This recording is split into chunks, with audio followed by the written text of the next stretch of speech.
બોટાદ જિલ્લાના નાગરિકોને રેલવે સુવિધાની મોટી ભેટ મળી છે। સાબરમતી વેરાવળ વંદે ભારત એક્સપ્રેસને બોટાદ સ્ટોપેજ મળતા હવે બોટાદથી સોમનાથની મુસાફરી વધુ ઝડપી અને સુવિધાયુક્ત બનશે। પ્રથમ વખત બોટાદ રેલવે સ્ટેશન પર પહોંચેલી વંદે ભારત ટ્રેનનું આગેવાનો અને રેલવે અધિકારીઓ દ્વારા ભવ્ય સ્વાગત કરવામાં આવ્યું હતું। કેન્દ્રીય મંત્રી નીંબુબેન બાંભણિયાએ લીલી ઝંડી આપી ટ્રેનને વેરાવળ તરફ રવાના કરી હતી। આગેવાનો સાથે ટ્રેનમાં મુસાફરી કરી મુસાફરો સાથે પણ સંવાદ કર્યો હતો।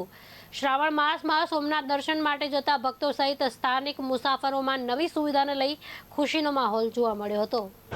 આનંદની કોઈ સીમા નથી સાહેબ। અમે જે સોમનાથ ગ્રુપના ભાઈઓ છે 10 જણા છીએ। અમે આમ તો 15-17 જણા છીએ, પણ જેને અનુકૂળ હોય એ દરેક ભાઈઓ આવે છે અને દર મહિને શિવરાત્રી માસિક શિવરાત્રી ઉજવાય છે વેરાવળ સોમનાથ, અને દર 13 શિવરાત્રી અમે છેલ્લા 6.5 વર્ષથી સોમનાથ દાદાના ચરણોમાં નમન કરવા જઈએ છીએ। થી વેરાવળ સુધીનું ભાડું સવારમાં 8:20નો ટાઈમ છે। 900 રૂપિયા છે, 899 રૂપિયા। એની સાથે એક પેપર છે, પાણીની બોટલ છે અને જ્યુસ આવે છે।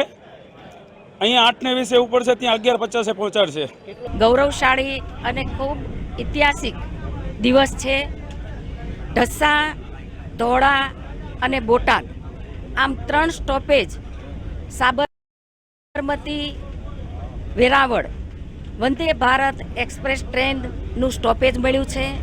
વંદે ભારત ટ્રેનનું સ્ટોપેજ મળવાથી ખાસ કરીને અત્યારે શ્રાવણ મહિનો ચાલી રહ્યો છે અને શ્રાવણ મહિનામાં સોમનાથ દાદાના દર્શન કરવા ખૂબ મહત્વ હોય છે, ત્યારે અનેક શ્રદ્ધાળુઓને એક આધુનિક કનેક્ટિવિટી મળવાની છે।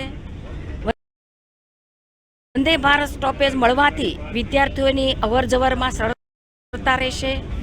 સ્ટોપેજ મળવાથી વેપારીઓને નવા બજાર માટે પણ ખૂબ સરળતા રહેશે।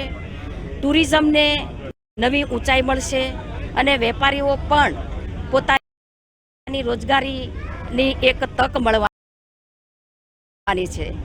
આજે અમે બધા લોકો વંદે ભારત ટ્રેનની અંદર બેઠા છે।